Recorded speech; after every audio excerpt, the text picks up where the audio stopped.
అన్నారు. మనకైతే ఒళ్ళు మండిపోతుంది అసలు. కానీ అతనికి విపరీతమైన గురుభక్తి. తెచ్చిచ్చాడు. అయినా సరే సన్నబడలే, ఇంకా లావుగా తయారయ్యాడు.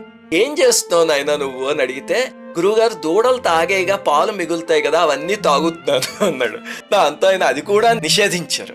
మామూలుగా అయితే దొంగతనంగా తాగేస్తారు ఎవడో ఒకడు. అతను అది చేయలే. అతనికి విపరీతమైన గురుభక్తి.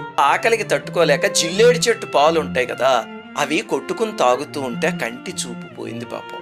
అయ్యో, ఆశ్రమానికి వెళ్ళాలి అనే కంగారులో నడుచుకుని వెళ్తూ ఎండిపోయిన బావిలో పడిపోయాడు. గోవులు వచ్చేసాయి, శిష్యుడు రాలే. గురువుగారికి కంగారేసి పాపం ఆ రాత్రి వేళ కాగడా పుచ్చుకుని శిష్యుడిని వెతకటానికి బయలుదేరారు. అంటే పైవన్నీ వింటే గురువు ఎంత క్రూరుడు రా అనిపిస్తుంది కదా, కానీ కుర్రవాడిని సంస్కరించడానికి ఆయన పెట్టిన పరీక్ష అది.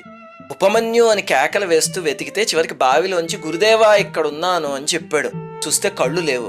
అప్పటికప్పుడు ఆయనకి జాలి కలిగి అశ్వనీ దేవతల మంత్రాన్ని ఉపదేశిస్తే ఆయన ఆశీస్సులతో ఆ మంత్రం